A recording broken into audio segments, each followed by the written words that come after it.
powitać wszystkich Państwa oraz naszych prelegentów. W dniu dzisiejszym mamy po raz pierwszy okazję uczestniczyć w Salonie Obywatelskim. Zaproponowała to nam taką cykliczne spotkania Olga Żmijewska, prezes Fundacji Sztuka, Wolności, której oddaję teraz głos, która powie nam, o co w tym wszystkim chodzi. Dziękuję.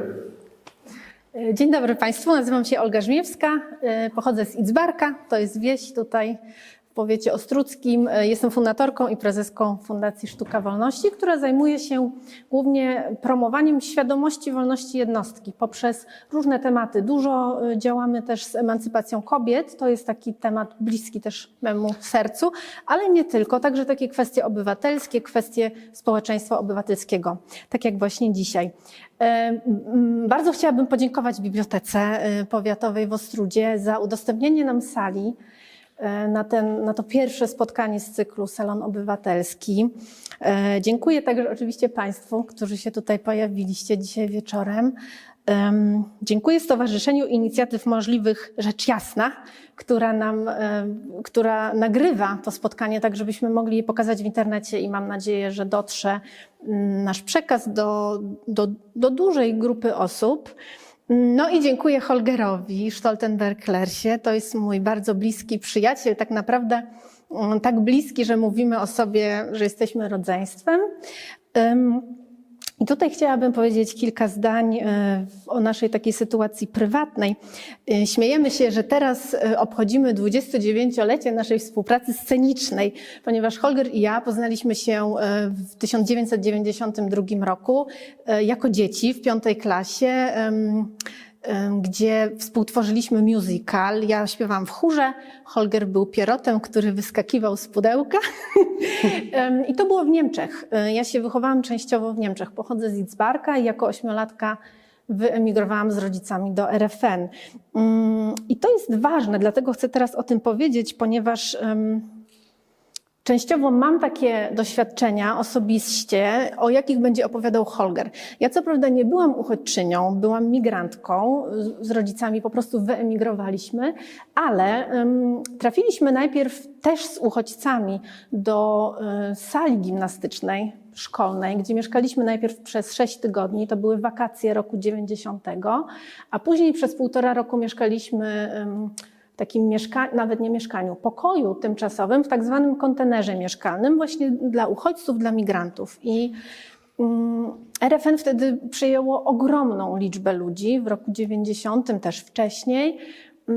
I ja doświadczyłam bardzo dużo dobra i doświadczyłam też tej gościnności niemieckiej. My tutaj mówimy o gościnności polskiej i może tak nie kojarzymy, że niemiecka też może być gościnność. I bardzo dużo zainteresowania, otwartości było, chęci współpracy i chęci też poznania tych ludzi, którzy przyjechali, czy to z Polski, czy z Czech, czy też z NRD. I tutaj sobie też zapisałam to słowo polskie gościnność. Ono jest bardzo piękne, bo tak naprawdę składa się z 2 członów. Gość i inność. Czyli przyjmujemy kogoś, kto jest inny i kto jest nasz gość. To, co jeszcze chciałam powiedzieć, że ja jestem takim udanym przykładem udanej integracji w RFN. Ja wyjechałam z Niemiec po studiach w 2005 roku. Wyjechałam do Warszawy, gdzie pracowałam, a w 2013 roku wróciłam do swojej rodzinnej wsi, do Idzbarka i tam teraz mieszkam. Ale nie tylko jestem przykładem integracji w Niemczech, ale jestem też przykładem osoby, która połączyła te 2 kierunki. I o tym, myślę, Holger też będzie opowiadał, że takie migracje, one powodują, że wszyscy się zmieniamy. Nie, to nie jest droga jednokierunkowa. W Idzbarku jestem od 2013 roku, już na stałe, ale wcześniej cały czas byłam związana z tą wsią, bo mieszkali tam moi dziadkowie, mieli gospodarstwo rolne i w 2003 roku współzakładałam Stowarzyszenie Kobiet, Forum Kobiet Warmińsko-Mazurskich koło Idzbarku, które później zostało przekształcone w 2007 roku w Stowarzyszenie Rozwoju Wsi Idzbark Moja Ojczyzna. I być może Państwo słyszeli trochę o tej inicjatywie, ponieważ to stowarzyszenie powstało, żeby ratować wtedy szkołę gminną w Idzbarku, szkołę podstawową, której dyrektorem był Grzegorz Kastrał, on jest obecnie wicewójtem gminy Ostróda. Także Jestem cały czas obecna i aktywna społecznie tutaj w regionie, szczególnie we wsi. To jest mi szczególnie bliskie, obszary wiejskie. No a teraz przekażę Holgerowi już słowo. The floor is yours, Holger. A ja będę tłumaczyła na język polski. So let me start with saying dziękuję bardzo to Fundacja Sztuka, Wolności. Dziękuję bardzo to the Library of Ostruda for having us. Thank you for inviting me over for this talk. And of course, dziękuję bardzo to you for sharing your precious time with us this evening and sharing your time about a fairly heavy topic. Ich übersetze.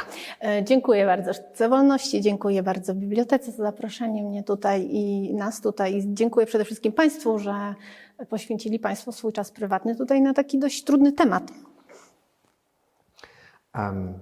Yeah, first off, don't be afraid of me. I'm fully vaccinated and I'm just recently tested negative, so Jestem you can approach me and also if our distance is not, wide enough, that's okay. I proszę się mnie nie obawiać, jestem dwukrotnie zaszczepiony i też przetestowany dzisiaj, także jest bezpiecznie ze mną. Yeah, so I'll be speaking English tonight and Olga is so kind to translate me into Polish. Będę mówił po angielsku i Olga będzie tłumaczyła. And I'd like to speak about maybe 45 minutes. Stop me if I'm getting too long. And then after my talk, we'd like to get into a dialogue with you. And don't be afraid to ask any kind of questions. I'm here as your service provider. I'm here to answer all your questions if possible. Będę mówił około 45 minut. Jeśli będę przedłużał, to mogą mnie Państwo też zatrzymać w tym moim monologu, ale najbardziej nam zależy na tym, żeby Państwo zadawali pytania i po to tutaj jesteśmy, więc proszę się też nie bać i zachęcamy do zadawania też tak zwanych niewygodnych pytań czy trudnych. So with this mix of languages, you get the first kind of impression of what refugee work is like. It is very much a mix of different languages. So tonight maybe I'll be also throwing in a few words of Niemcy, of German. But yeah, so this is everyday life in refugee work. It's always a mix of languages. I tak naprawdę już jesteśmy w samym środku tej mojej pracy z uchodźczyniami i uchodźcami, czyli mamy tutaj miks języków i tak też wygląda właśnie ta praca. Głównie chodzi o to, że są różne języki, że też się tłumaczy dużo i dzisiaj ja pewnie też jeszcze będę używał innych, może jakieś wtrącę słowo niemieckie, zobaczymy. If you got any questions concerning understanding what I'm saying or tłumaczyć, please feel free to interrupt me. And those questions that you may have that will lead into a discussion, maybe you can ask them later after the talk. I jeśli pojawią się w trakcie prezentacji jakieś pytania, które będą związane ze zrozumieniem tej prezentacji, to bardzo proszę od razu je zadawać. A te pytania takie, które będą prowadziły do dyskusji, to proponuję zadać je na końcu. So let me start with a bit of a critical self-reflection. So I was asking myself the question, why am I sitting here talking about this subject, how to welcome refugees? Me, as a white, middle-aged Western European male with an academic background, who is sort of privileged in this society, how come I'm sitting here and not a refugee talking about her or his own experiences as refugee? I chciałbym zacząć od takiego krytycznego zadania sobie pytania, jak to jest i dlaczego jest tak, że ja jako biały mężczyzna w średnim wieku, uprzywilejowany z tytułem akademickim czy z wykształceniem wyższym, że ja tutaj siedzę i opowiadam o uchodźcach i uchodźczyniach, a nie ma z nami osoby, której to bezpośrednio dotyczy, czyli uchodźczyni, uchodźcy.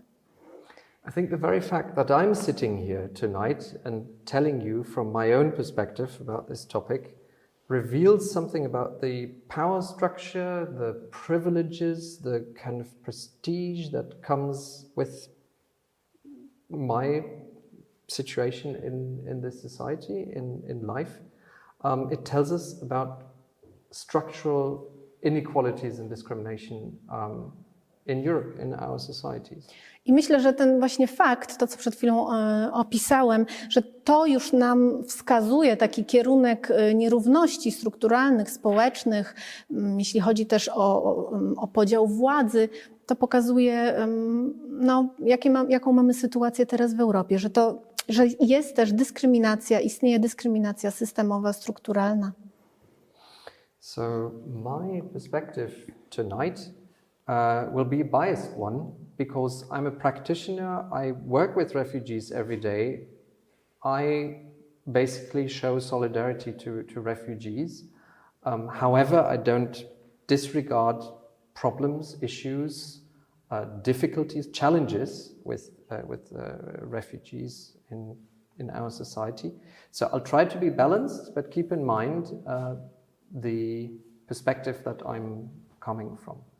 No i moja perspektywa, to jak będę mówił, to jest poniekąd stronnicze, ponieważ ja pracuję z uchodźczyniami i uchodźcami i na ich rzecz, więc oczywiście z tej perspektywy będę opowiadał, ale oczywiście bardzo się też będę starał nie być obiektywny, ale proszę o tym pamiętać, że ja pracuję z tymi osobami. So what are we going to talk about tonight? Very quickly, change my position very quickly. I'll introduce the citizen initiative that I'm working with in Niemcy. Czyli o czym dzisiaj będziemy mówić? Zacznę od tego, że opiszę inicjatywę Winni, dla której pracuję w Niemczech. I'll give you some basic facts and figures about the current refugee situation. Podam Państwu takie podstawowe fakty i liczby a propos sytuacji związanej z uchodźstwem. I'll talk about szanse, opportunities. Opowiem o szansach tej sytuacji. Issues, experiences. Ale także o obawach, wyzwaniach, doświadczeniach. Also something, if we've got a bit of time left, maybe about the future of displacement and migration. Jeśli będziemy mieli na to czas, to opowiem też chętnie o tym, jakie są prognozy, jak przesiedlenie, migracja być może będą wyglądały w przyszłości.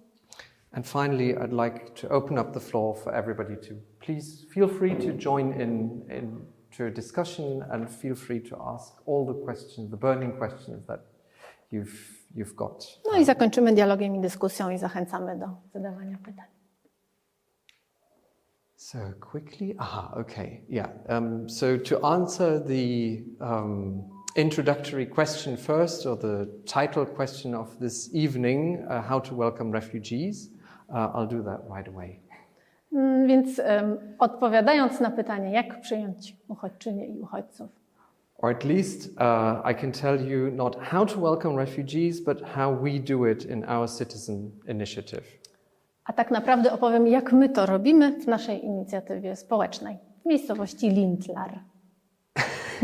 So Lindlar is a tiny town. I think it's smaller than Ostruda. I've just looked it up. It's got about 21,000 inhabitants only, and now a few hundred refugees as well. Lindlar to jest nieduże miasteczko, mniejsze niż Ostruda, ma około 20 000 mieszkańców i teraz mieszka tam także kilkaset uchodźczyń i uchodźców. And this initiative was started in 2014 when the refugee situation became, well, more severe or became a public topic. There were just a bunch of people living in that town that are kind of motivated to help, that are kind of politically involved, who just started this as a or how do you say, club fine. W 2014 założyliśmy, mała grupa osób w miejscowości Lindlar założyła to stowarzyszenie. Wtedy zaczęło się więcej mówić o uchodźcach, uchodźczyniach w mediach. Ta sytuacja się zaostrzała i wtedy z takiej prywatnej inicjatywy założono stowarzyszenie.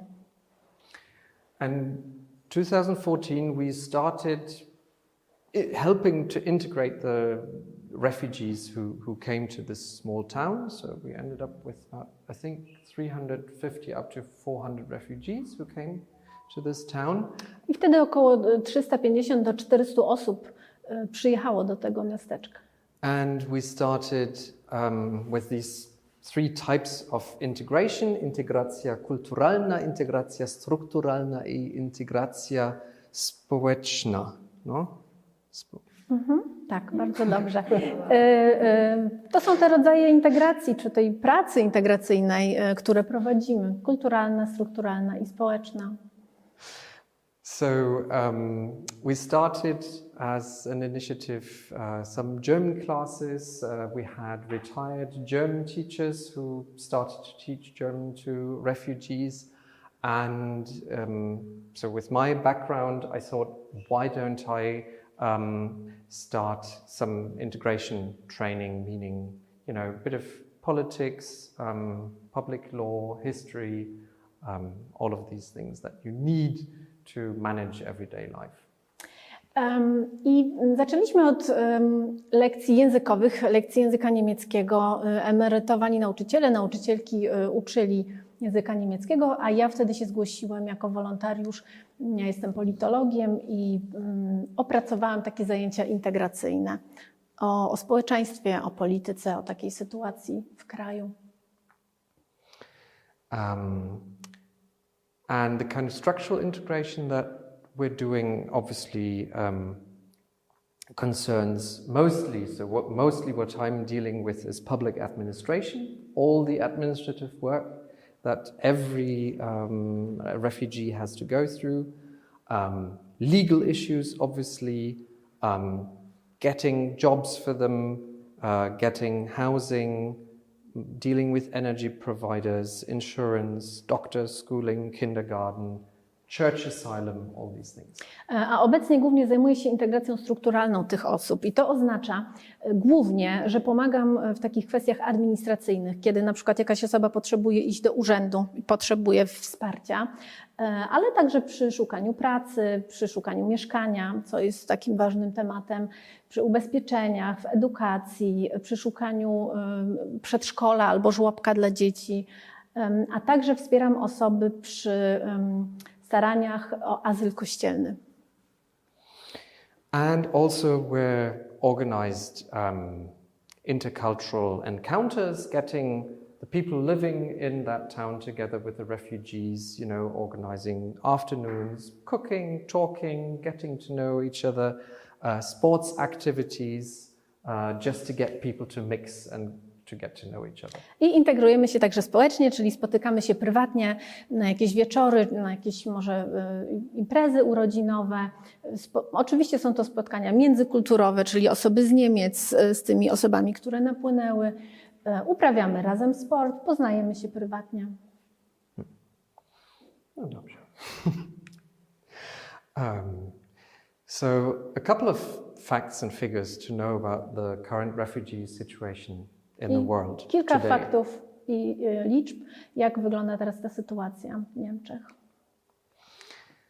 So currently, by the way, these are numbers from June this year, actually. To są bardzo świeże liczby z czerwca 2021 roku. Fairly current numbers by UNHCR that are published on their website.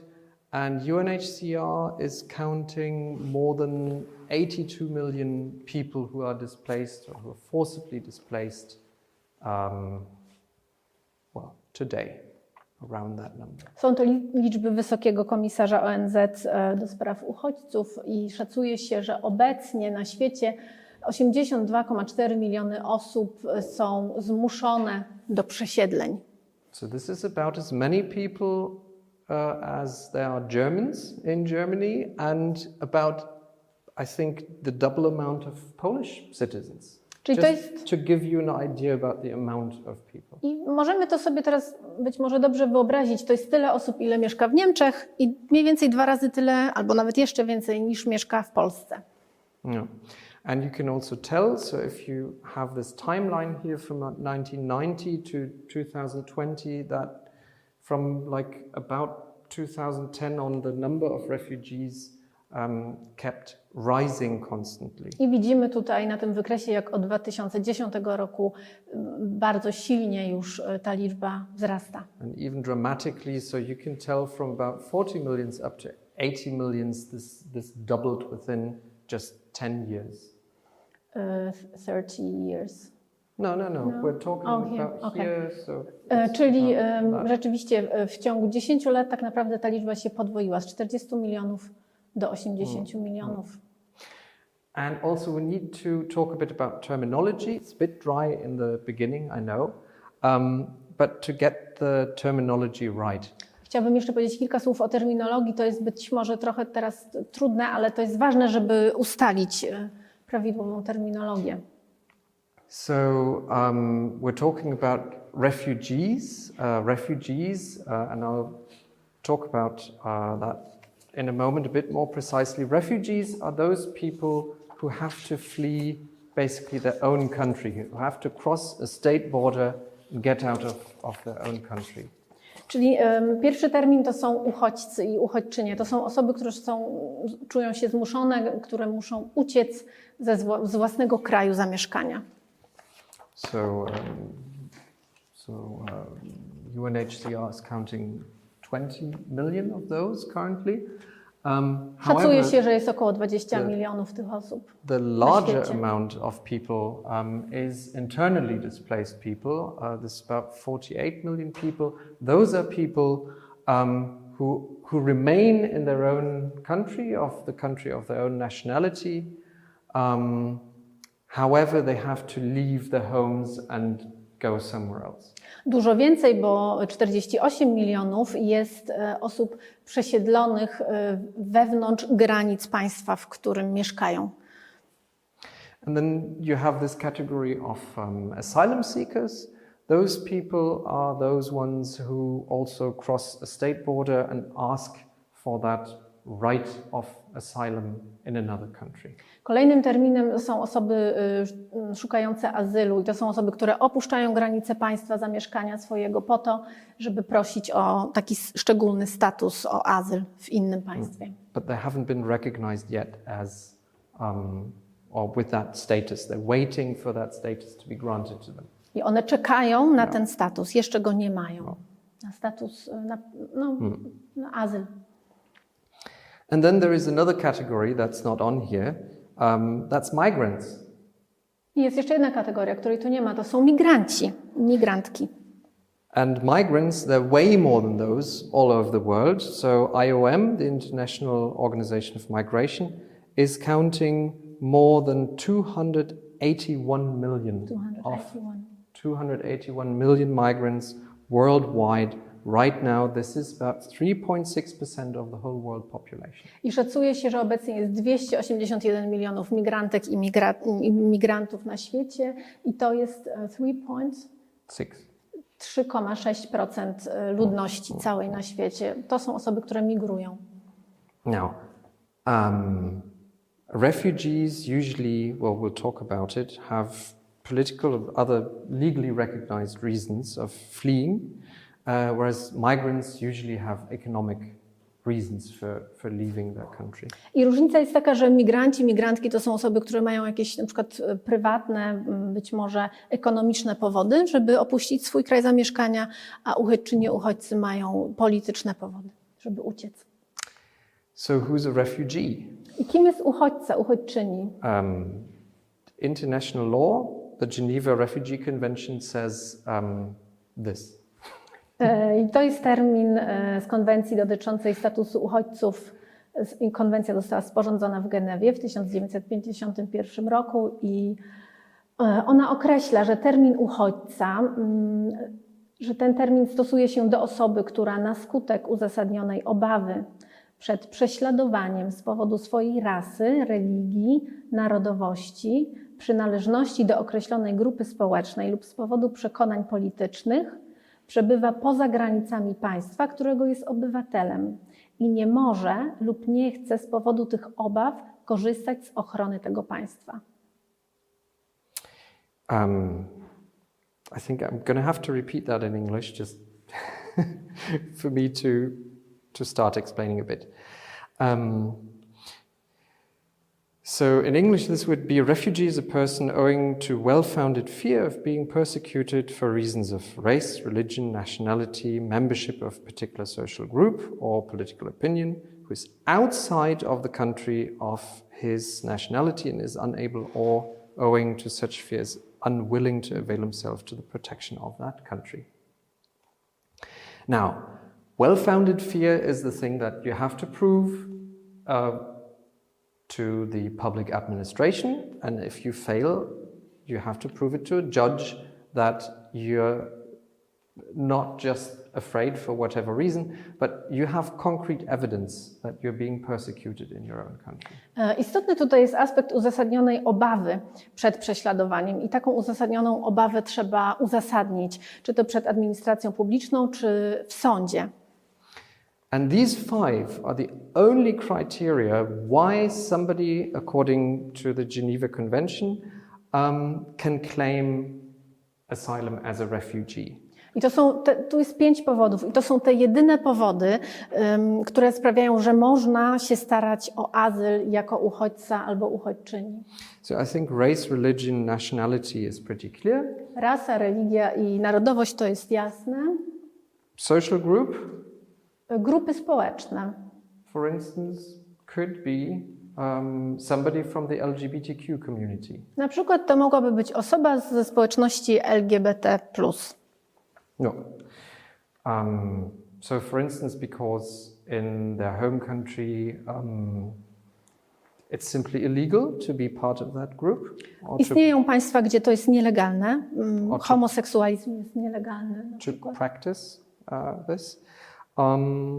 That could be a reason, or it could be also that just in that society, even if it's not illegal, it can be very tough to live under such conditions. Ale powodem może być też to, że być może nie jest to nielegalne, niezgodne z prawem, ale jest tak duża presja społeczna, że bardzo trudno jest przynależeć do takiej grupy społecznej.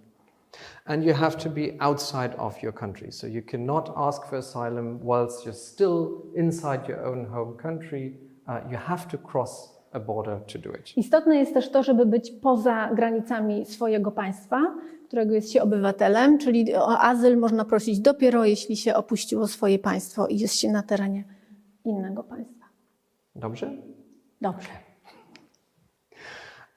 Let's talk a bit about the prawo Unii Europejskiej. So the right to asylum is enshrined also now in our Charter of Fundamental Rights and of the European Union. Prawo do azylu jest także zagwarantowane na podstawie Karty Praw Podstawowych Unii Europejskiej. And if you look this Article 18, then you'll find just a reference back to the Geneva Refugee Convention. Jeśli zajrzymy do artykułu 18 tej karty, to tam będzie po prostu odniesienie do tego, o czym przed chwilą mówiliśmy, co jest zapisane w konwencji genewskiej. However, there is a directive by the EU that grants an additional level of protection, which we call something like a subsidiary protection status for refugees, and that is particularly for those who are running away or fleeing from war, for instance. Jest jeszcze dyrektywa, która stanowi o ochronie uzupełniającej, takiej dodatkowej. Ona jest dla osób, które na przykład uciekają ze swojego państwa, ponieważ tam jest jakiś konflikt zbrojny. Yeah, for instance, so if you think about those five characteristics or those 5 aspects, the 5 reasons that you can claim for asylum, and potentially none of those actually concern you because you're just a regular citizen in Syria and there's a war started. None of this will protect you. I to jest o tyle ważne, że jeśli się cofniemy tutaj do tych 5 aspektów, do tych 5 kryteriów, to na przykład dla osoby w Syrii, gdzie wybuchła wojna, żadne z tych 5 kryteriów nie byłyby spełnione. Dlatego ważne jest, że jest jeszcze taka dodatkowa ochrona. Simply because you're afraid of your life, of losing your life because you're in a war zone. Okay. Yeah. Tamte osoby po prostu boją się o swoje życie, bo jest wojna w ich kraju. Yeah. Right. So then there's the Dublin III regulation that basically gives the entry state jurisdiction over refugees who are coming. So once you're stepping foot across an EU border, entering an EU country, that member state is responsible for you. Jest także rozporządzenie Dublin III, które stanowi o tym, że odpowiedzialny prawnie za uchodźczynię albo uchodźcę jest państwo, to pierwsze państwo, gdzie pojawi się ta osoba. Czyli na przykładzie Polski, jeśli Polska jest pierwszym krajem Unii Europejskiej, gdzie pojawił się uchodźca albo uchodźczyni, to Polska jest prawnie odpowiedzialna za tą osobę. And the other aspect is that if you keep moving to another EU member state, that other EU member state has the right or the option to send you back to your entry state. I jeśli teraz ta osoba pojedzie gdzieś dalej do innego państwa w Unii Europejskiej, to jest taka opcja i jest taka możliwość, jest takie prawo, że można tą osobę deportować do pierwszego państwa Unii Europejskiej, gdzie się pojawiła. Right, okay, so I think so far so good. No, wait, Schengen. Schengen Agreement is another aspect where it protects or it opens up the internal freedom of movement within the European Union. However, that brings with it the need to protect the external borders of the EU. Mamy jeszcze tutaj ten aspekt układu z Schengen, czyli fakt, że państwa, które przynależą do tego układu, tam w tych państwach jest swoboda przepływu osób, czyli nie ma kontroli granicznych, ale oznacza to, że tym silniejsza jest ochrona granic zewnętrznych. A ja jeszcze dodam od siebie, ich möchte noch etwas von mir hinzufügen, denn das passt zu dieser Opcja deportacji, że co prawda można osoby deportować, ale te osoby mogą się też przemieszczać. Diese Personen können ja auch innerhalb der Schengenzone einfach, wenn die Grenzen offen sind, können sie frei reisen. Genau. Exactly, yeah. So, sie können dann aber zwar deportiert werden zurück in den ersten Staat. Yeah. Das habe ich noch von mir dazu. Of course, there are no border controls, as you all know, within the European Union. So refugees basically so there's nobody checking them at the borders. They're not allowed, of course, usually to travel freely, but nobody is checking them, nobody's stopping them. So they just travel across a state border and potentially ask asylum in another state. Uchodźczynie i uchodźcy, tak jak już przed chwilą powiedziałam, mogą w związku z tym poruszać się, ponieważ nie ma kontroli granicznych i mogą starać się o azyl w innym państwie. No. But I think if you don't have any further questions, we'll leave it with the legal basics for now. Ale jeśli nie mają Państwo dalszych pytań, tutaj a propos sytuacji prawnej, to już bym zakończył ten temat prawny. Dobrze, okay. Just a few more numbers. 68% of the refugees are hosted in developing countries. So contrary to the publicly voiced opinion that all the refugees come to Europe or come to Western rich countries, in fact, 86% of them are in developing countries. Wbrew takiej powszechnej opinii, czy może takim uprzedzeniom, że uchodźczynie, uchodźcy pojawiają się w bogatych państwach w Unii Europejskiej, 86% uchodźców i uchodźczyń znajduje się na terenie państw rozwijających się, czyli tak zwanego trzeciego świata. Wcale nie w Unii, nie w tych zamożnych państwach. And also they're not traveling all across, well, the planet basically to get to Europe. The vast majority, about 3/4 of them, are hosted in neighboring countries. They're just crossing the border to the next country because they have, because they're hoping usually, have the strong confidence and hope to be able to go back to their home where they came from. I nie jest też tak, że te osoby przemierzają całą planetę, żeby dostać się do Unii Europejskiej.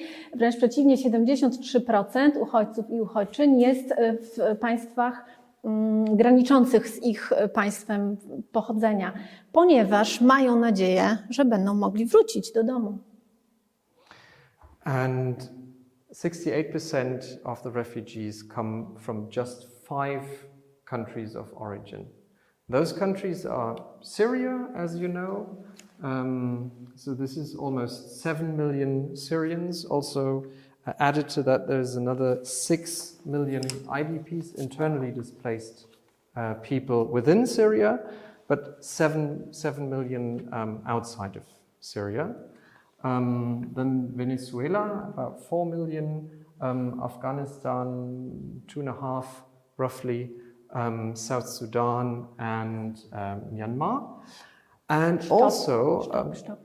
sorry. Yeah. 68% wszystkich uchodźców i uchodźczyń na świecie są tylko z 5 państw. Na pierwszym miejscu jest Syria, jest prawie 7 milionów uchodźców poza granicami Syrii, ale wewnątrz Syrii także jest kilka milionów osób przesiedlonych. Na drugim miejscu jest Wenezuela. Muszę zobaczyć, ile jest osób z Wenezueli. 4 miliony. Z Afganistanu 2,6 milionów. Z południowego Sudanu 2,2 i z Mianmy 1,1 miliona. And you can see the host countries for refugees. This is by far those countries that accept the most refugees are not European or Western countries. The one with the most refugees, with about 4 million, is Turkey, mostly from Syria, Colombia, mostly from Venezuela, Pakistan, mostly from Afghanistan, other places, Uganda from South Sudan. And finally, number 5 is Germany, with, it says here 1.2, but maybe could be a few more. I top 5 państw przyjmujących uchodźczynie i uchodźców. Na pierwszym miejscu, jak widać tutaj, to nie są, tylko jeden kraj z tych 5 jest na zachodzie, w zachodnim świecie i w Unii Europejskiej. Na pierwszym miejscu jest to Turcja, 3,7 milionów i Turcja przyjmuje najwięcej osób z państwa sąsiedniego, z Syrii. Później 1,7 milionów Kolumbia przyjmuje z Wenezueli osoby. Pakistan 1,4 miliony przyjmuje ludzi z Afganistanu, Uganda 1,4 milionów z Sudanu Południowego, no i na 5. miejscu są Niemcy, tutaj mamy napisane 1,2 miliony, ja myślę, że może być trochę więcej. So why are they leaving their countries? There are mostly 5 different reasons.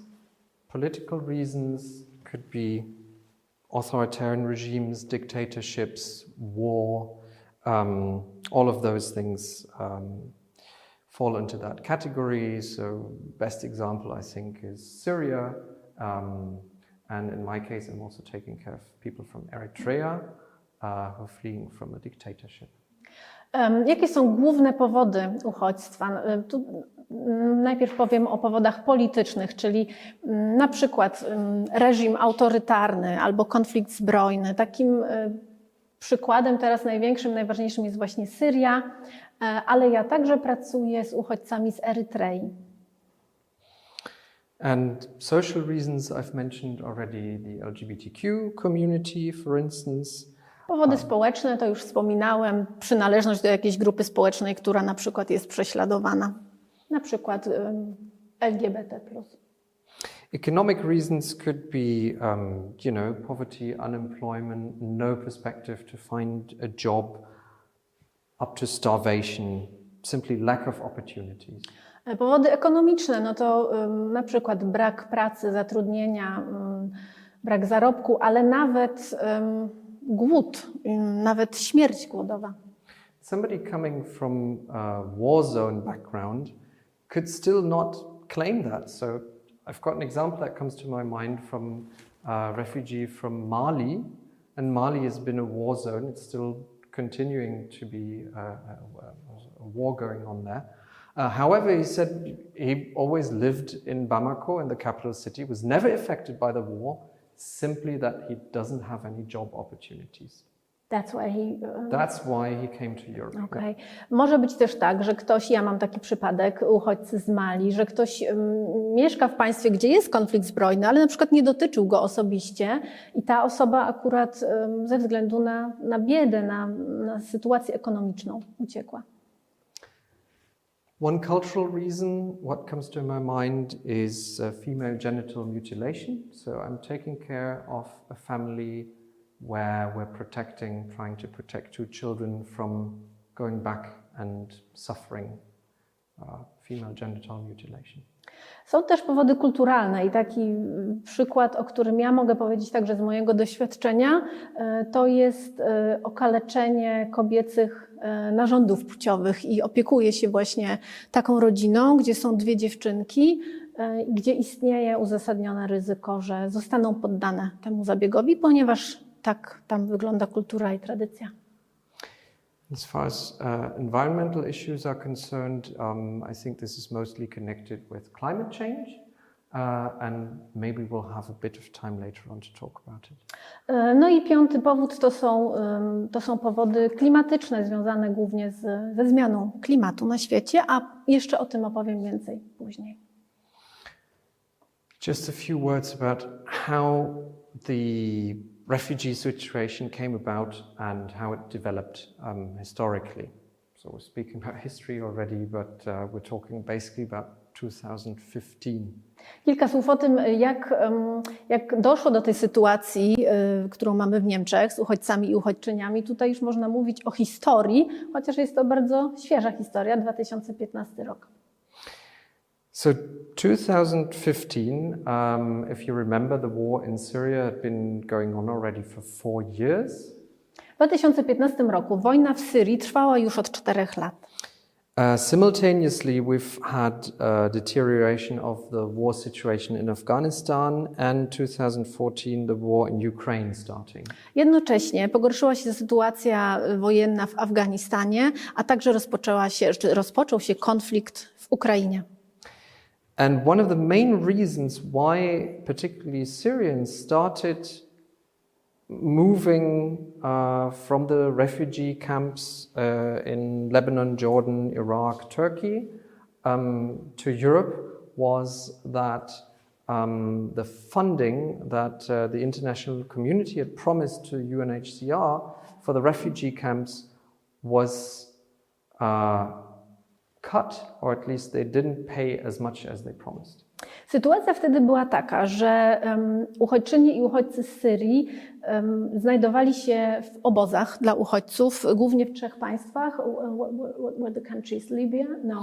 Lebanon, Jordan, Iraq, Turkey. W Libanie, w Jordanii, w Turcji and Iraq i w Iraku. Wspólnota Europejska obiecała konkretną kwotę, którą miała wspierać te obozy i nie dotrzymała tej obietnicy, więc był niedobór środków w tych obozach. Bardzo się pogorszyła sytuacja w obozach dla uchodźców. So for example, in 2014, 1 year before, German government decided to halve the funding that they were paying for UNHCR to fund the people in the refugee camps. I tak oto RFN w 2014, czyli rok przed tym tak zwanym kryzysem, RFN władze zadecydowały o tym, że obetną połowę obiecanych środków na te obozy dla uchodźców. And this led to people eating only, instead of 3 times per day, twice. So they started, and also the situation in Syria itself didn't improve, it worsened maybe you remember the Daesh, IS terrorism started. So these were many reasons why people started moving towards Europe. Te cięcia dofinansowania obozów spowodowały, że osoby przebywające tam jadły już tylko 2 posiłki dziennie. Dodatkowo pogorszyła się sytuacja w Syrii, a także nasiliły się działania państwa, tak zwanego państwa islamskiego, terrorystycznej organizacji. So in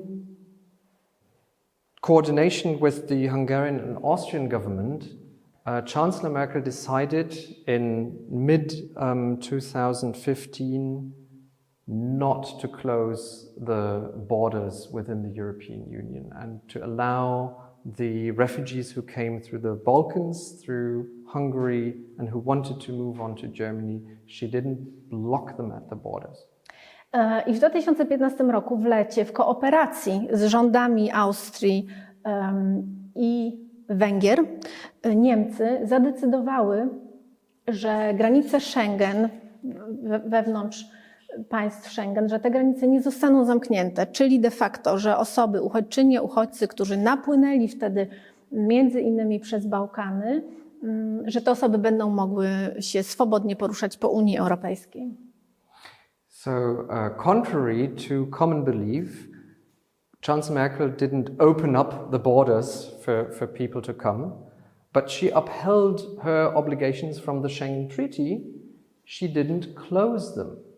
Czyli to nie jest tak, że kanclerz Merkel otworzyła granice, ona po prostu we współpracy z Austrią i z Węgrami nie zdecydowała o tym, żeby je zamknąć. And then about... Słucham? Pieniądze zabrała. Und das Geld hat sie gekürzt ein Jahr vorher. Und das ist der Schlüssel zu der Sache. I'm giving you the exactly. Tak. Z jednej strony Pan mówi trochę, bo Pan tu podaje taki przykład LGBT, ja się absolutnie z tym nie zgadzam, bo są zupełnie inne powody. Mi się wydaje szersze znacznie. Pan się skupia tylko na tej jednej stronie. Przepraszam, że tak mówię, ale akurat w tej chwili mamy sytuację aktualną i widzimy, co to są za uchodźcy. To nie są żadni uchodźcy. No, Bardzo chętnie, tak, myślę, że to jest właśnie to. moim zdaniem. Moim zdaniem. Tak, bardzo byśmy chcieli o tym porozmawiać po prezentacji. Bardzo prosimy o zgłoszenie tego. Also die Dame würde später gerne noch weiterführend etwas dazu sagen. Ja, oder jetzt, wenn sie das Bedürfnis hat. A jeśli chce Pani teraz i ma Pani potrzebę teraz powiedzieć, to może... Tak? Okay, dziękuję. Right. So in 2015 and 16, each year about 1.3 million refugees came into Europe. W 2015 i 2016 kolejno około 1,3 miliona osób przyjechało do Europy. And then in 2016, a more restrictive refugee policy was developed in the EU, and the external borders, so this the Balkans route was basically closed at the external borders of the EU in Hungary. I w 2016 roku zaostrzono politykę w Unii Europejskiej i można powiedzieć, że zamknięto czy uszczelniono tą trasę bałkańską.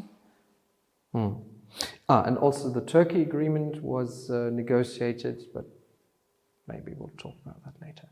I think we should move on to opportunities. Yeah. Chciałabym teraz porozmawiać o szansach. So I'm just giving you 3 opportunities that I think are fairly objectively there. So this is a headline from a German news website from Tagesschau. And this guy, Detlef Scheele, is the head of the Federal Employment Agency. So he is not a politician. This is just a civil servant, basically, without a political agenda behind what he's doing. And he just recently, in August this year, said, wir brauchen 400.000 Zuwanderer pro Jahr. We need 400,000 people coming to Germany every year.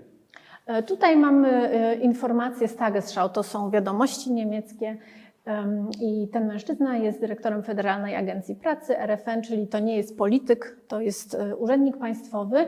I on dopiero co w sierpniu powiedział, że Niemcy potrzebują rocznie 400 000 osób, żeby nasycić rynek pracy. Potrzebne są osoby wykwalifikowane. And what he means by that is he doesn't necessarily mean refugees by that. He would obviously rather see people coming to Germany with a solid skilled background, yeah. With a solid job training background. Yeah. Pan Scheele oczywiście nie ma na myśli, że potrzeba 400 000 uchodźców i uchodźczyń, raczej ma na myśli tyle osób, którzy są wykwalifikowani w jakimś kierunku. Potrzebne są po prostu ręce do pracy. And this number of immigrants is necessary just to maintain the current level of the economy, to keep going just as it is, to maintain it. I ta liczba 400 000 osób jest potrzebna, żeby w ogóle status quo gospodarcze w Niemczech zostało takie, jakie jest, żeby się ten stan gospodarki nie pogorszył. To corocznie tyle osób potrzeba w RFN. And another reason is demographic change, which is directly connected to that. Kolejnym powodem tutaj w ramach szans to są zmiany demograficzne. One są bezpośrednio związane z tym tematem pracy. So the demographic pyramid, as it should look like in every country, referring to the pension system, doesn't look like a pyramid anymore in Germany, but it's a pyramid upside down. Piramida demograficzna w Niemczech, taka jaka jest potrzebna, żeby także, nie wiem, inaczej to powiem, piramida demograficzna w Niemczech teraz jest tak naprawdę odwrócona, stoi na głowie, czyli obecnie, słucham? Tak, jest niż demograficzny i nie da się podtrzymać systemu emerytalnego. Yeah, and I think this is also true for Polska, that you have more and more old people and a low birth rate, so less and less young people coming, paying into the pension system, more and more old people. The system is about to collapse. This could be a solution. Wydaje mi się, że w Polsce jest podobnie, że jest coraz więcej osób, coraz starszych, coraz mniej młodych osób i istnieje ryzyko, że ten system emerytalny będzie niewydolny, że się załamie. Another thing, innovation, creativity and entrepreneurship. Innowacja, kreatywność i przedsiębiorczość jako szanse. So maybe you know these two lovely people, Uğur Şahin and Özlem Türeci, who almost potentially won the Medicine Nobel Prize this year. Być może znają Państwo te osoby, one niemalże, tak mówimy, że prawie, że wygrały Nobla w medycynie w tym roku. Yeah. Maybe next year, who knows? Może w następnym roku. But you know those two obviously because they founded this company BioNTech and they developed one of the vaccines that probably is within some of you right now, the BioNTech Pfizer, or as they call it, Comirnaty. To są założyciele firmy BioNTech i wynalazcy szczepionki, którą być może niektórzy z Państwa też zostali zaszczepieni.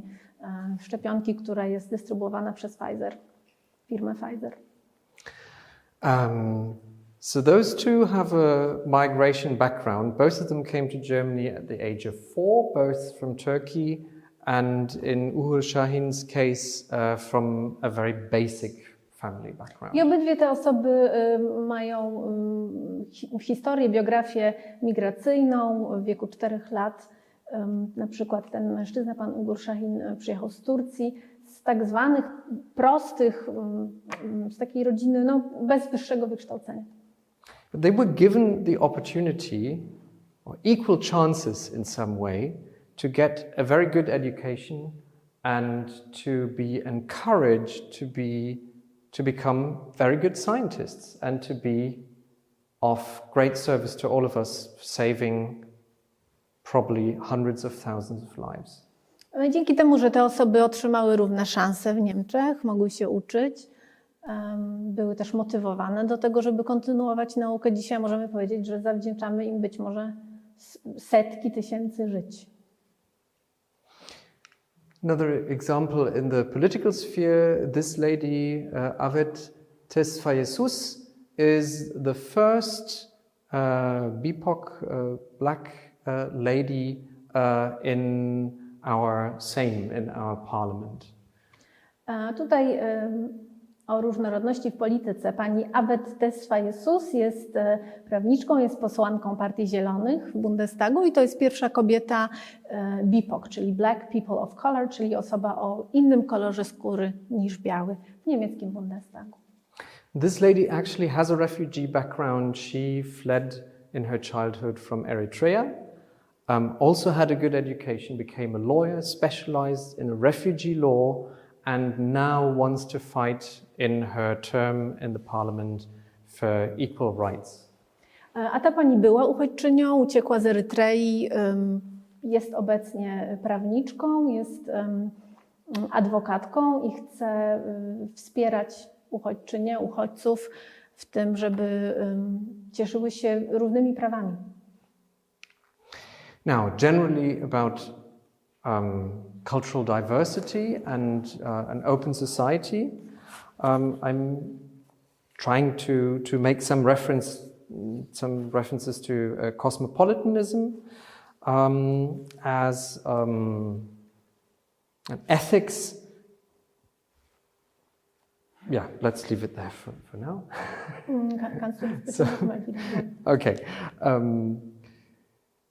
So within that context of an open society and cultural diversity, I'd like to refer to cosmopolitanism as a kind of ethics that it could be based on. A propos różnorodności kulturowej, chciałbym powiedzieć o takiej postawie, o kosmopolityzmie, takiej postawie etycznej. And this kind of ethics is based on appreciation and respect for other cultures. Ta postawa bazuje na szacunku i na szacunku do innych kultur. Cultural differences, cultural pluralism. Do różnic, do pluralizmu. Equally, it keeps in mind the necessity to care about the well-being of other people. Istotne tutaj jest też ta potrzeba, żeby troszczyć się o dobrostan też innych osób. No matter where they are in the world. Nieważne, gdzie na świecie mieszkają. And it holds that there is an advantage, an added value in intercultural dialogue, no matter how big the differences may be between the cultures. I w ramach tej postawy widzimy wartość dodaną w dialogu kulturowym, nieważne jakie są te różnice kulturowe. So listening to others, learning from others and equally teaching others can be very fruitful exchange. Uczenie się od innych osób, słuchanie innych osób, wymiana może być bardzo owocną interakcją, owocną wymianą. And the precondition of that is fallibilism, so the attitude of recognizing that the arguments that I'm presenting in an intercultural dialogue can be falsified, to accept that one's own perspective could be wrong, to learn something from others. I ważna jest tutaj taka postawa, taka świadomość, że to, co ja myślę, to, co ja mówię, niekoniecznie jest taką prawdą objawioną i racją, tylko istotna jest tutaj otwartość na to, że ktoś inny także ma swoją perspektywę. I że moja prawda może zostać obalona w takim spotkaniu. So far for the opportunities, for Tyle the o szansach. for the chances, that we've got, but there are many issues and they shouldn't be disregarded. A teraz chciałbym przejść do obaw i wyzwań, bo oczywiście nie możemy tego przemilczeć. And we kind of have to hurry a bit through them. So employment is one of the issues. Jednym z takich potencjalnych problemów jest zatrudnienie uchodźczyń, uchodźców, praca. So after 5 years or more, refugees who came to Germany, in men, about 60% of them are employed, whereas it's not even 30% in women. Po 5 latach w Niemczech około 60% mężczyzn znalazło już pracę. Jeśli chodzi o kobiety, jest to połowa tego, czyli około 30%. You see there is a vast gender inequality in this employment issue. Czyli tutaj jest duża różnica pomiędzy płciami. So this is due sometimes to traditional gender roles because many of these women have little children and there are not great, or there could be chances of improvement to get, to have infrastructures for working moms. Powodem często jest fakt, jest też kultura, czyli fakt, że kobiety te często mają dzieci, małe dzieci, opiekują się tymi dziećmi i kulturowo jest przyjęte, że nie pracują. So for instance, to connect this to my own experiences, when we asked schools that were offering German classes if moms could bring their kids, the moms could come, but they said, please don't bring the kids. We don't have facilities to take care of the kids during German class. And we only, after 3 years, started introducing classes with childcare. I tu mogę podać przykład od siebie, ze swojej pracy, przykład lekcji języka niemieckiego, gdzie zastanawialiśmy się, jak zaprosić więcej kobiet i okazało się, że kobiety są bardzo mile widziane, ale dzieci nie. I one nie miały opieki dla tych dzieci, dlatego nie uczęszczały na zajęcia. I dopiero po 3 latach, czyli zajęło nam to aż 3 lata, zorganizować taką infrastrukturę, żeby mamy mogły przychodzić na zajęcia z dziećmi. Okay, I think we'll just move on. Another reason why it's very hard to get refugees employed is language. Language is the key. And as you can see, so this is a kind of a self-evaluation only from 2017, but I think to my experience hasn't changed much. Less than half of the refugees in total would claim to speak fairly good German. I kolejnym powodem, dlaczego trudno jest znaleźć zatrudnienie dla uchodźców i uchodźczyń, są znajomości języka. Tutaj widzimy, że około połowa uchodźców i uchodźczyń mówiła o sobie, że całkiem dobrze sobie radzi z językiem niemieckim. And you see again the gender difference, the gender gap. This is in men 45. To są mężczyźni. Tu też widać różnicę this is pomiędzy in total. płciami. These are men 45% and only 26% of women claim to speak good A tylko German. 26% kobiet mówi, że radzi sobie dobrze z językiem niemieckim. And you can see the difference. Those who have little kids, they speak considerably less. Kobiety, które opiekują się małymi dziećmi, jeszcze mniej osób, jeszcze mniej kobiet takich dobrze sobie radzi z językiem niemieckim. Czyli to też jest taki ważny czynnik, czy te kobiety opiekują się dziećmi. From my own experience, so I'm taking care of a Syrian family with 5 kids, and that's a challenge in itself already to take care of 5 kids and to take care well of them. I z mojego doświadczenia mogę powiedzieć o rodzinie z Syrii, którą się zajmuję. Ta rodzina ma 5 dzieci i już sam fakt, że ktoś się opiekuje 5 dzieci, no to już jest duże wyzwanie, to już jest dużo pracy. And particularly in my Wierzchniak context, it's simply difficult to have that traffic infrastructure or that public transportation infrastructure to get moms with kids across the countryside to that place where they could join a German class. Dodatkowo w tym kontekście obszarów wiejskich, gdzie my mieszkamy, gdzie ja mieszkam, Holger także, tak jak i ja, no to tam dochodzi jeszcze problem transportu publicznego, gdzie jest jeszcze trudniej dojechać gdzieś, żeby na przykład uczyć się języka. Right. And one of the reasons why it's so hard for refugees to learn German well is the schooling background or the educational background. And if you see, this is women and this is men. this is roughly 18%, a bit less than 18% of women have no formal school education whatsoever. Ich muss jetzt dolmetschen. I tutaj widzimy, dlaczego tak trudno jest nauczyć uchodźczynie i uchodźców języka niemieckiego na dobrym poziomie. Na górze widzimy liczby dla mężczyzn, na dole liczby dla kobiet. Pomarańczowa strona po prawej, 17,6% kobiet nie ma w ogóle edukacji szkolnej.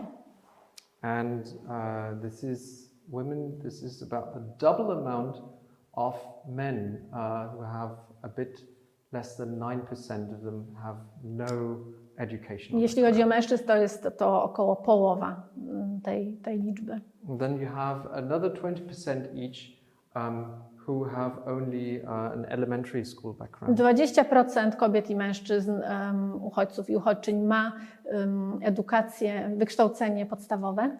So basically we're dealing with many people who never quite learned in their educational life to learn, how to learn something. Czyli mamy tutaj do czynienia w dużym stopniu z osobami, które w swojej biografii nie bardzo miały możliwość uczyć się uczyć.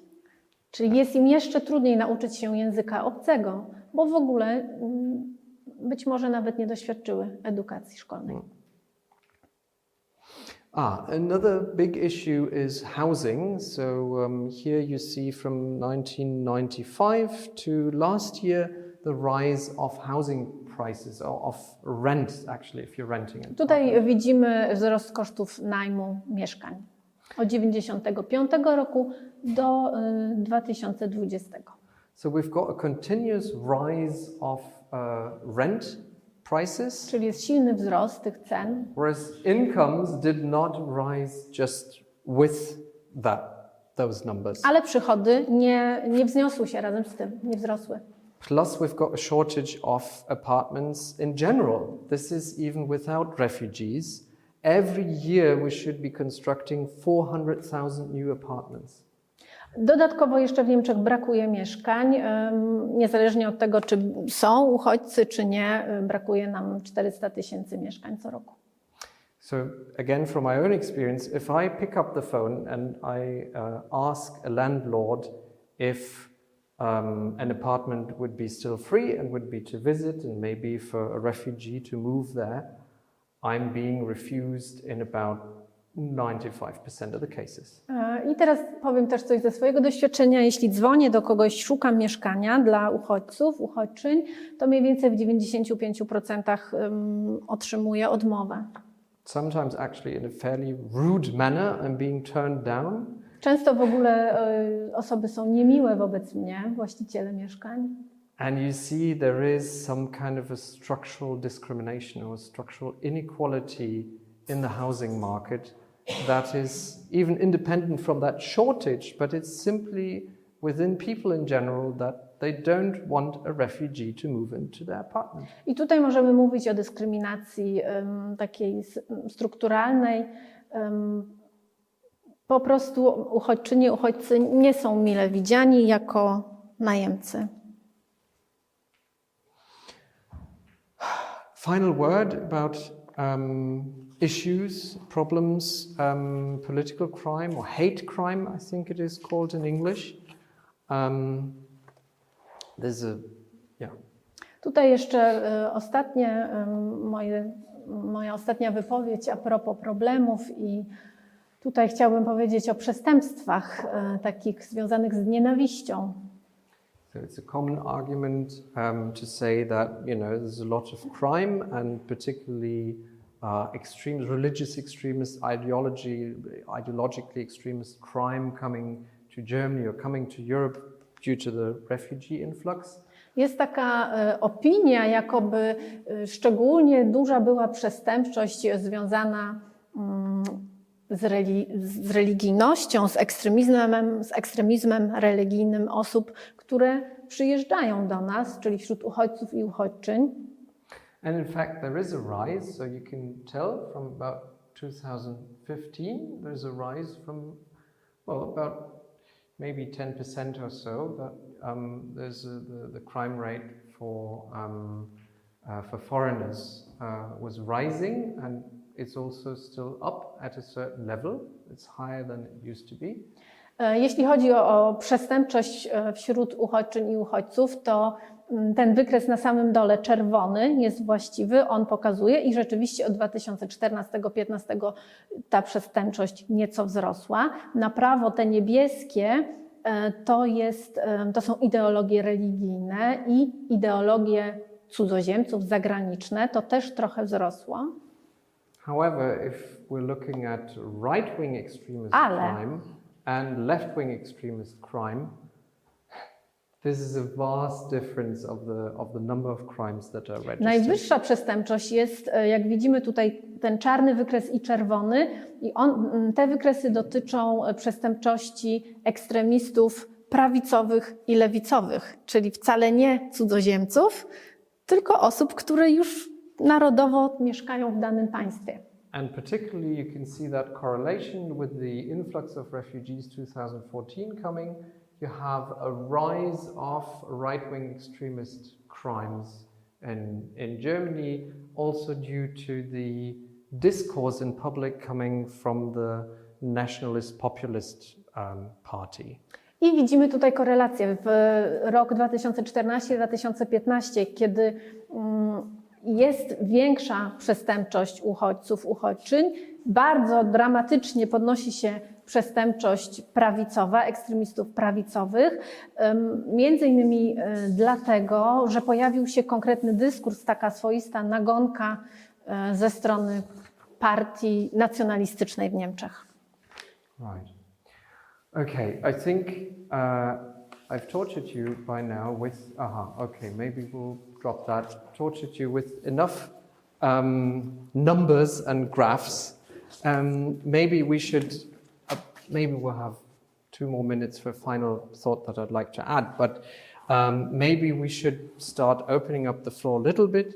You can start asking me a few questions about my own experiences with refugee work, and then I hope that we can just enter into general. Już Państwa trochę torturowałem tymi liczbami, więc myślę, że już przejdziemy teraz do tego dialogu i zaprosiłbym Olgę może do jakiegoś pierwszego pytania, a później otworzymy dyskusję i bardzo chętnie odpowiem na Państwa pytania. Ja sobie zapisałam 2 pytania do Holgera.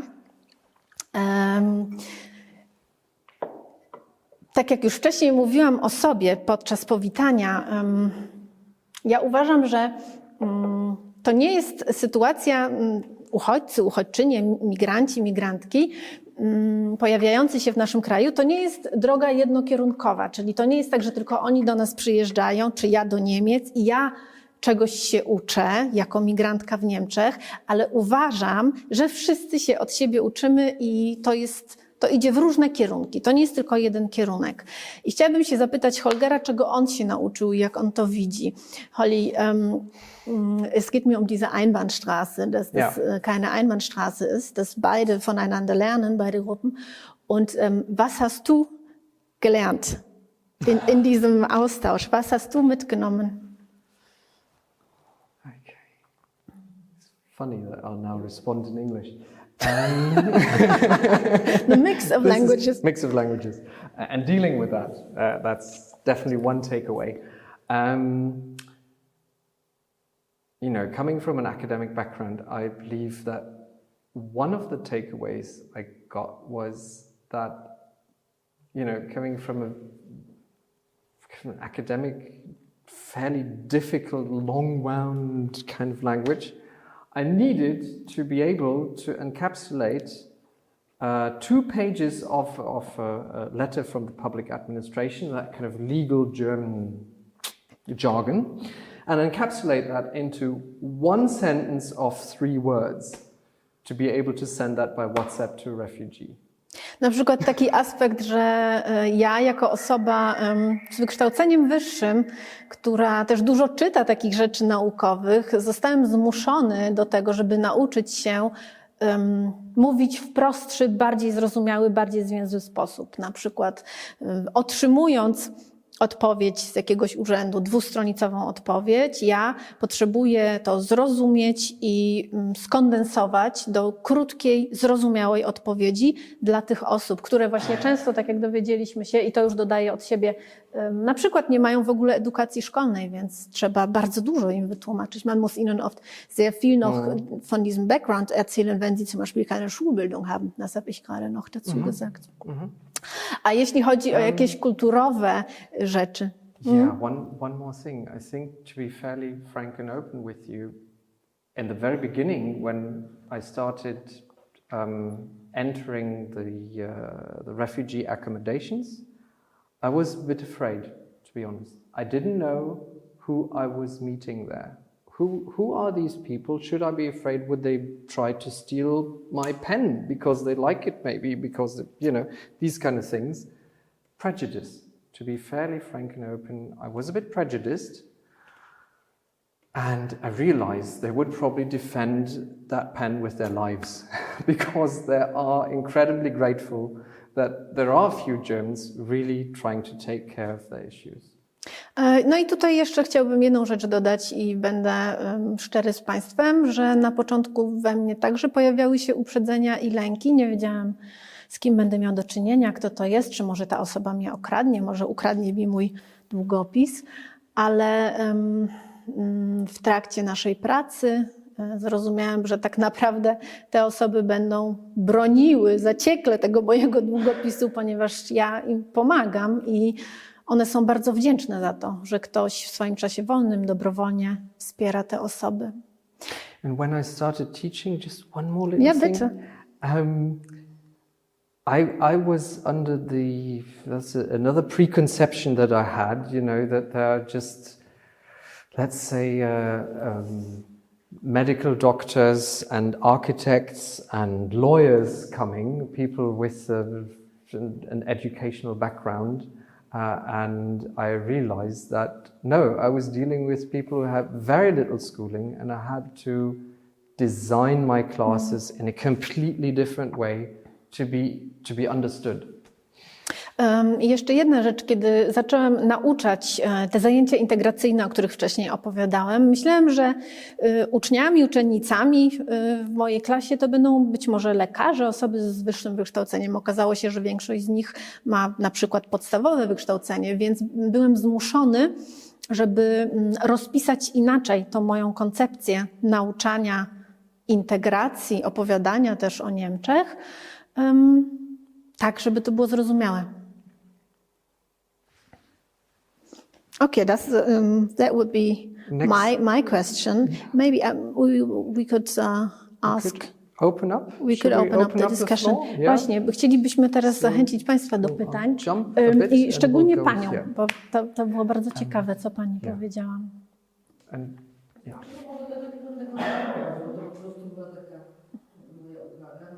Jeśli chodzi o Polskę, może się odniosę, bo ja się zajmuję rynkiem pracy i my mamy też podobny problem jak większość krajów europejskich, gdzie brakuje nam, Polacy nie chcą w niektórych sferach pracować z różnych powodów, no to Państwo być może wiecie, chociażby tutaj otoczenie Ostródy bliskie, no też oferuje miejsca pracy, a ludzie wyjeżdżają, prawda? I stąd mamy dużą emigrację, no trudno to chyba nazwać uchodźcami, ale też pewno można by zakwalifikować z Ukrainy, którzy no, świetnie się odnaleźli w Polsce i są rzeczywiście dobrymi, wartościowymi pracownikami. Also die Dame arbeitet im Arbeitsmarktbereich und sie sagt, wir haben das gleiche Problem in Polen, was du schon vorhin beschrieben hast, zu wenige Arbeitskräfte, wie wahrscheinlich in der ganzen EU. Und unsere Erfahrung ist, dass wir Migrantinnen und Migranten aus der Ukraine haben, die sich sehr integriert haben und die hier auch händeringend gebraucht werden. Dziękuję. Ja będę po polsku. Tak. Mam takie pytanie, Pane. W 2014 roku jakby zaczęliście pracować w swojej miejscowości z imigrantami. Minęło, jak policzyć, 7 lat. Jak oceniasz, jak na początku wasza mała społeczność odnosiła się do tych osób, a jak odnosi się do nich teraz? Czy widzisz jakąś zmianę? Czy ta wasza praca społeczna przynosi efekty? Also ihr habt vor etwa 7 Jahren angefangen, 2014, mit diesen Geflüchteten zu arbeiten. Es sind jetzt mittlerweile 7 Jahre vergangen. Wie schätzt du ein, hat sich irgendwie die Einstellung der Menschen verändert gegenüber der Geflüchteten? Yeah. Again, for you, it's better English. to respond in English. Yes, there's been a turning point in Niemiec's history. And that was the New Year's Eve of 2015 to 16, when in Cologne, at that celebration in the square in front of the Cologne Cathedral, there were many attacks particularly on women. These were sexually related crimes, but also theft and attacks, battery, all of these things. There were more than 1,200 cases filed about that particular event. Stop, ich übersetze. Ja. Tak, był taki punkt zwrotny i była to noc sylwestrowa w Kolonii z 2015 na 2016 rok, kiedy zgłoszono 1200 incydentów, przestępstw czy wykroczeń. Głównie były one związane z przemocą seksualną wobec kobiet, ale nie tylko, także rozbój, kradzież. And until that day, until that event, we talked in Germany generally about something like a welcome culture. This was also very widely present in the media and in the general public discourse. And after this event at New Year's Eve, the mood in general changed against the refugees.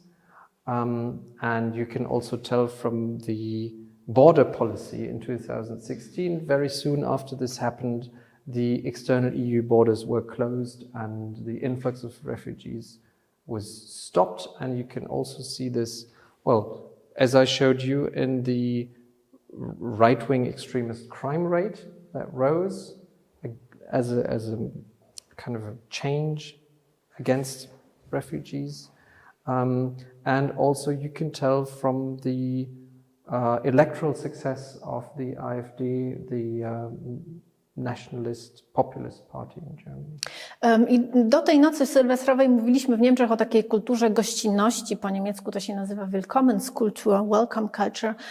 Odtamtąd te nastroje się zmieniły i w 2016 także zaostrzono politykę na granicach Unii Europejskiej. Także widzieliśmy wcześniej, że mniej więcej w tych latach wzrosła przestępczość tych ruchów radykalnych prawicowych, a także większą publiczność czy więcej wyborców zyskały partie skrajnie prawicowe, nacjonalistyczne.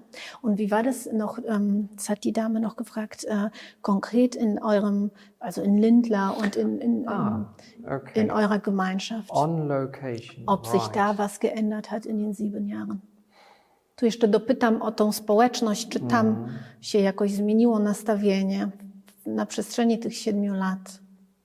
So generally, I think it's a fairly open and welcoming culture in generally where I'm living in this area in the west of Germany, simply because since the 1960s we've had immigrants as workers, work immigrants from Turkey and from all over the place, so people are used to foreigners in daily life. Ogólnie w tej części Niemiec, to jest na zachodzie Niemiec, mogę powiedzieć, że jest duża otwartość odnośnie cudzoziemców, ponieważ od lat 60. mamy napływ cudzoziemców, głównie jako tak zwanych gastarbeiterów, więc jest pozytywne nastawienie. However, to give you another example, what I found personally a bit sad, so I was just recently invited to a birthday party for a 1-year-old Eritrean girl. And except for the entire Eritrean community that had gathered for that birthday party, I was the only non-Eritrean at that party. So this is integration work after 7 years. You were the only one invited or the only one who came from the outside? That I don't know. I may actually be the only one who was invited. Excellent question. I tu chciałbym coś powiedzieć ze swojego doświadczenia. Ostatnio byłem na imprezie urodzinowej osoby z Erytrei. Das war ein Kindergeburtstag, ja? Dziecka. Erster Geburtstag. Pierwsze urodziny osoby z Erytrei, młodziutkiej, i byłem jedynym człowiekiem, jedyną osobą, która nie jest z Erytrei. I tutaj było pytanie z publiczności, czy byłeś jedynym, który przyszedł z zaproszonych może w Niemców, czy może byłeś jedynym zaproszonym. I Holger powiedział, że chyba byłem tylko ja zaproszony jako jedyny Niemiec, więc to już by coś mówiło a propos tej integracji, że zaprosili tylko jedną osobę z Niemiec. A ja jeszcze zapytam, jak to w ogóle wygląda tak kulturowo? Czy rzeczywiście są takie spotkania, czy są przyjaźnie, a może nawet jakieś miłości, jakieś bliższe relacje pomiędzy lokalną społecznością, która tam już mieszkała, a tą, która się pojawiła? Wie sieht das denn noch weiter aus privat? Vielleicht gibt es auch Beziehungen, auch Liebesbeziehungen, aber nicht nur das. Also ich meine überhaupt, gibt es privat, vermischen sich die Menschen freiwillig? Sind sie interessiert, neugierig? I think you're referring to a very particular case that is also connected with a very local culture. I'm friends with one couple, with the lady coming from Lindlar, from this little town, and she's now married to a guy from Mali. And they fell in love during Carnival. This is the time to fall in love, to meet somebody and to fall in love in my region. That's the tradition. Rzeczywiście jest taki przypadek. Kobieta ode mnie z regionu zakochała się w mężczyźnie z Mali w czasie karnawału, który w moim regionie jest bardzo ważnym czasem w roku i to jest ten czas, żeby się zakochać, najlepszy. And the story is a bit dramatic because, in fact, the husband was denied asylum because there's simply no asylum reasons according to the Geneva Convention. So he was supposed to go back to Hungary first and said the conditions are so bad in Hungary. He rather preferred to go back to Mali, to his home country. And it took his wife about 1 year to get all the papers right, to get him back to Germany to get married.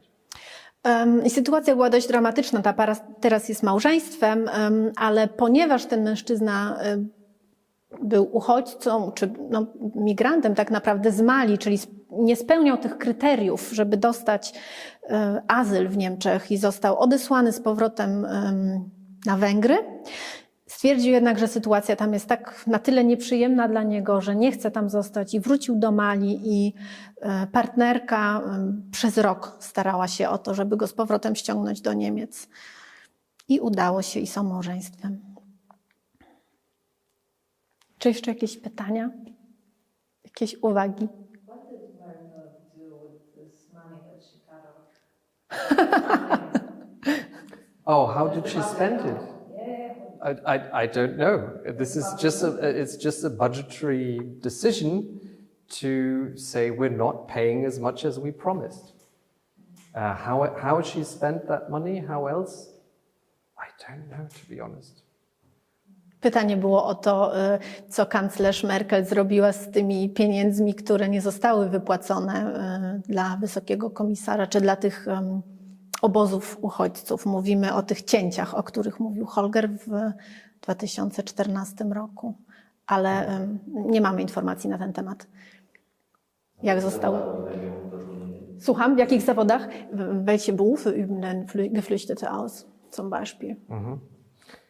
So to start with a positive answer, I found when I did some research, I found that in medical doctors practicing in Germany who don't have a German nationality, there are almost 5,000 Syrian female medical doctors working in Germany now. This is the largest number from any country of foreign medical doctors in Germany, for instance. Chciałbym zacząć od bardzo pozytywnego przykładu.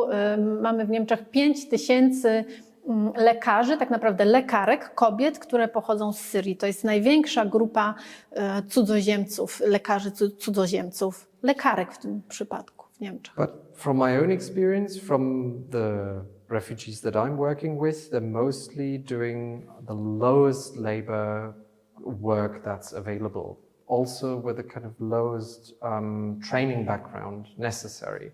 So basically, most of them in this little town, they're helping in the storage of a wood sales shop, let's call it that, where they're just piling up wood all day. Ale moje doświadczenie jest takie, że osoby te wykonują takie najmniej płatne, najniższe prace, gdzie są konieczne najniższe kwalifikacje. Akurat tutaj najwięcej osób w moim regionie pracuje w magazynie drewna, gdzie po prostu układają drewno. So at least they are earning a little more than minimum wage, but there are also many examples of some of the refugees doing this, parcel delivery. So they get about 400 parcels per day in a truck, and they have to deliver those 400 parcels within 8 hours to make the minimum wage. Try to deliver 400 parcels a day. None of us will manage. So they'll end up with less than minimum wage, working 12 hours a day to feed the kids. And that's not even enough money to feed all the kids. Najczęściej zarabiają najniższą krajową, ale dużo też z tych osób pracuje jako kurierzy, gdzie jest taki wymóg, żeby dostać w ogóle tą najniższą krajową, że są konkretne wymogi, że trzeba 400 paczek dziennie rozwieźć. To jest bardzo trudne. Te osoby pracują po 12 godzin, żeby w ogóle spełnić ten wymóg, żeby dostać tą najniższą krajową i żeby móc wyżywić rodzinę. Ale też mają pewnie jakiś socjalny, jak siedzą tam, to już... Haben Sie auch Anspruch auf Sozialgeld oder auf irgendwelche Leistungen? So if you're an asylum seeker, so if your asylum application is still being processed, there is social aid from like Social Security. Czyli osoby, które wnioskują o azyl i czekają na odpowiedź, one mają ubezpieczenie społeczne, social insurance. No, it's not social insurance. This is Sozialamt. Yeah? This is the money that comes directly from social administration. Nie, to nie jest ubezpieczenie społeczne. To jest jakaś taka kwota na utrzymanie, taki zasiłek. A ile wynosi minimalne wynagrodzenie w Niemczech? Was ist denn der Mindestlohn in Deutschland? This is 9.45 per hour. Minimalne wynagrodzenie w Niemczech za godzinę to jest 9,45 € za godzinę. Ile najniższe to wynagrodzenie, ile to wynosi? Und gibt es das auch als Monatsgehalt, Mindestlohn im Monat? Das wird, glaube ich, in Polen im Monat ausgedrückt, im Monatsgehalt. Yeah, we'd have to calculate that. Nie, to w Niemczech się wyraża w tej godzinnej stawce, nie miesięcznej. It's something that I guess a bit more than if you're earning around 800-900 euros a month.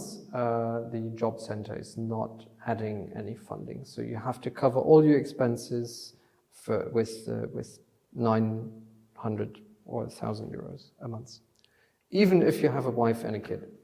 If you're earning 800 Yes. to 900, then they won't add up Yes. anything. Yes. Czyli sytuacja jest taka, że osoba, która zarabia 800 do 900 € miesięcznie, nie dostanie już żadnych dodatków socjalnych i musi z tej kwoty utrzymać. Und bekommen Sie Wohnungen bezahlt? Yes. So in this moment, when there's still asylum applicants, they cannot be on the free housing market and look for an apartment. They're being accommodated by the city administration, and yes, then the city administration is paying for that accommodation. But we're talking about room that's about half this size, 8 people inside. Osoby, które czekają na odpowiedź, czy dostaną azyl, mają zagwarantowany dach nad głową. To jest opłacone przez państwo i wygląda to tak, że jest to pomieszczenie, które mniej więcej ma połowę metrażu tego pomieszczenia i tam mieszka 8 osób. Und was ist der was ist denn die Sozialleistung pro Person? Also ich glaube Hartz IV zum Beispiel. 450 Euro. So there is a difference between those asylum seekers. They get even less than that. So they end up with 350 euros or something. So this just covers the absolute minimum living expenses, the absolute minimum. And then if you're approved, so if you've been granted asylum and you're with a job center, you get 425 euros per month. Tutaj się rozróżnia. Osoba czekająca na potwierdzenie azylu, która mieszka w takim mieszkaniu zbiorczym, dostaje około 320 euro od państwa i musi już przeżyć dzięki tej kwocie. Jeśli już dostanie azyl, to może zarejestrować się w Urzędzie Pracy i wtedy jako osoba szukająca pracy dostaje 425 euro. Sounds like a lot of money. Brzmi jak dużo pieniędzy. However, you have to cover all your expenses with that. So electricity, heating, insurance, phone, internet. Housing? No, that's excluded. But then, so you've paid for all of these things and then you haven't eaten yet. Czyli to brzmi być może jak wysoka kwota, ale trzeba przeznaczyć te pieniądze na te wszystkie ważne wydatki, takie jak prąd, ogrzewanie, internet. Jak dostaną azyl, właśnie to przed chwilą powiedziałam, to mogą iść do Urzędu Pracy i wtedy dostają te 425. Und wenn Sie schon Asyl bekommen haben, was ist dann mit Wohnung? Bekommen Sie die Wohnung gestellt? Oder bleiben Sie in dieser Unterkunft? So they are supposed to look for their own apartments on the free market. Wer zahlt für die Wohnung? Okay, so if they don't work, of course the rent is covered by the job center. There is a maximum limit for that. So if they look for an apartment that's too large or that's more expensive, the job center is not going to pay simply. And if they work and they earn a bit more than this, 900 something euros or 1,000 or something, they're going to pay the rent on their own.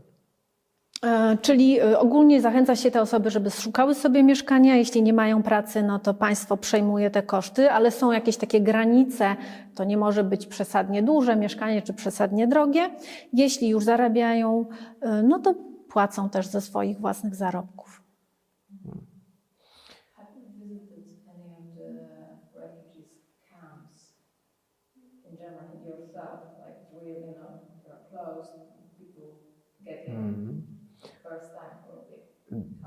Okay, so there are different types of camps. So there is this, what they call Erstaufnahmeeinrichtung. This is a sort of camp when you enter Germany and you're kind of there for a month or maximum 3 months or something, and you're checked medically and your papers are being checked and your case is being processed and these things. This is off limits. We as volunteers, we don't have access to that.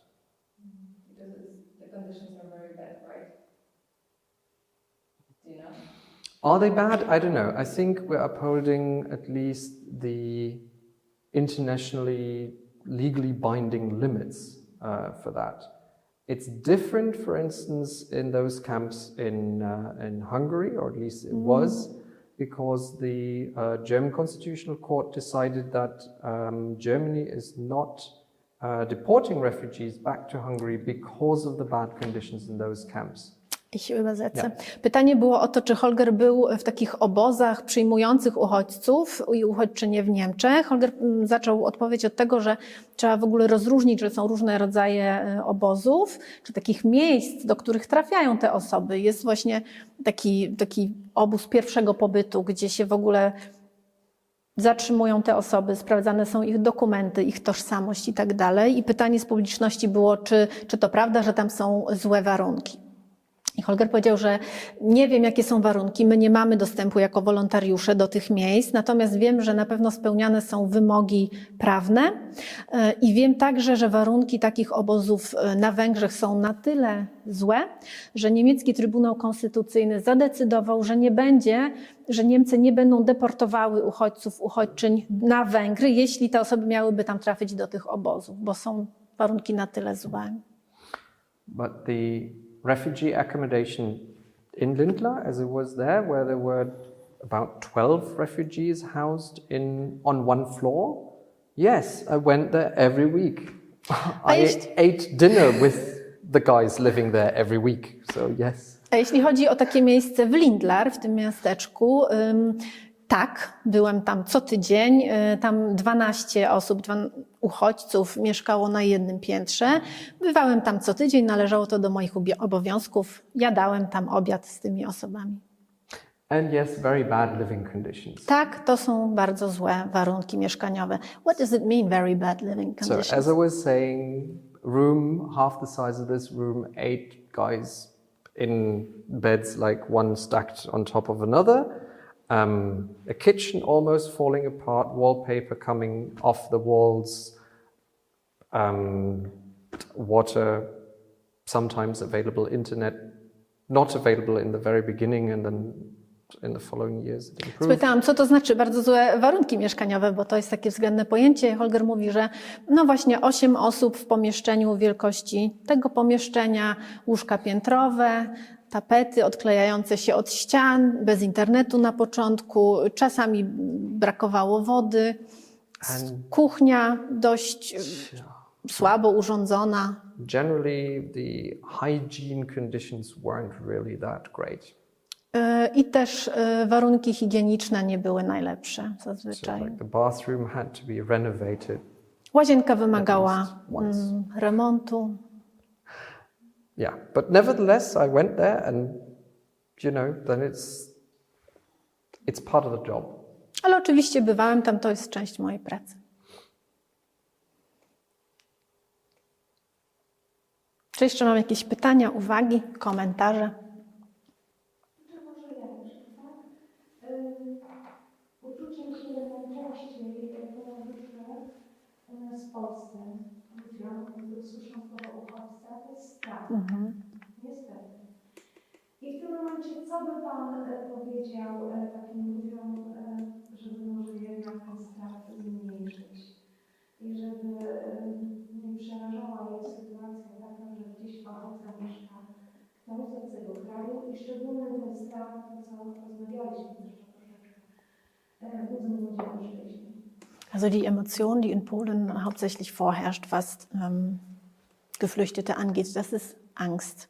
Und was würdest du solchen Menschen sagen, die Angst empfinden davor, dass vielleicht in ihrer Nachbarschaft Geflüchtete einziehen würden und insbesondere junge, geflüchtete Männer?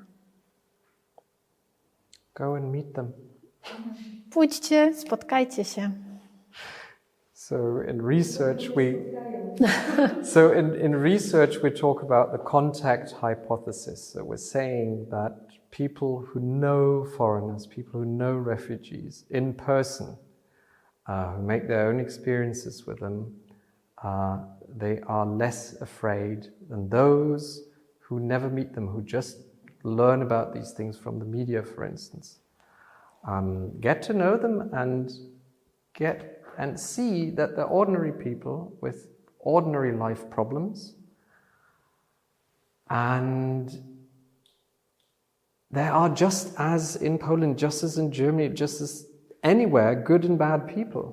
And you find good and bad people in refugees anywhere. And I think that's kind of universally equally distributed. So don't be afraid, go and meet them.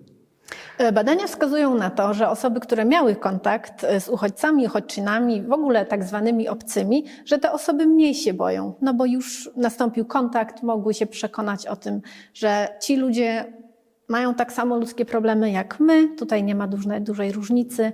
Zachęcam do tego, żeby się poznawać, żeby wchodzić w rozmowę, w kontakt, w dialog.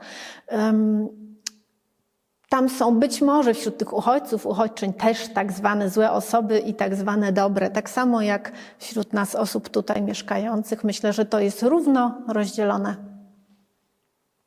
Ja mam sąsiada Roma. Ich habe einen Nachbarn, er ist aus der Roma-Gemeinschaft und wird neben mir ein Haus bauen. Sehr sympathisch. Und wir werden eine gute Nachbarschaft haben, bestimmt. Mówi po polsku? Pan? Tak, mieszka w Anglii, ale ma zamiar się sprowadzić. Er wohnt in England, aber er zieht nach Polen. Er ist aus der Roma-Community. Okay, no dobrze. That's wonderful. A jakie są takie najważniejsze potrzeby takich osób z Twojej perspektywy, które przybywają tam do innych lat? Czego w pierwszej kolejności potrzebują? Was sind die wichtigsten Bedürfnisse deiner Meinung nach dieser Personen, die nach Lindlar kommen, dieser Geflüchteten? Was brauchen sie zuallererst?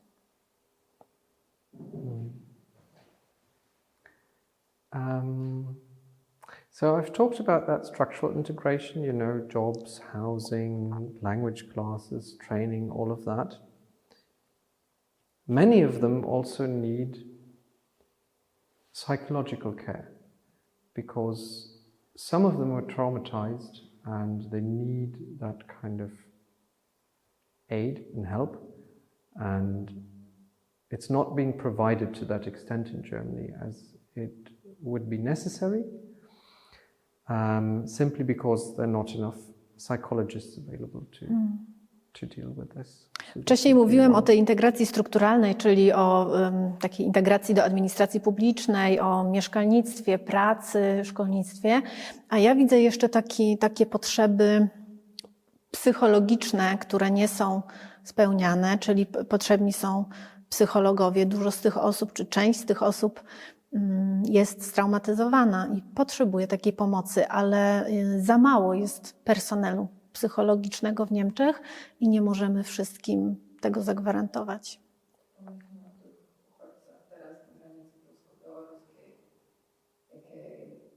Jaką traumę, tak, denken wir jetzt an die Geflüchteten an der polnisch-belarussischen Grenze, was für ein Trauma die jetzt davontragen. So I think it looks like that the videotaping is sort of, we've consumed all the storage, more or less. Chyba zajęliśmy już całą pamięć na kartach kamer. I'm very grateful, very happy. Bardzo dziękuję, jestem bardzo wdzięczny. Dziękuję bardzo for having me, za zaproszenie. Very partly very sad topic, and if you like to join me, if you still have so many more questions, I think we're going to go for drinks or for dinner or something right now. So you're all very welcome to join me, and we'll just continue the discussion elsewhere. Bardzo dziękuję za Państwa pytania, za Państwa czas, zainteresowanie tym trudnym tematem.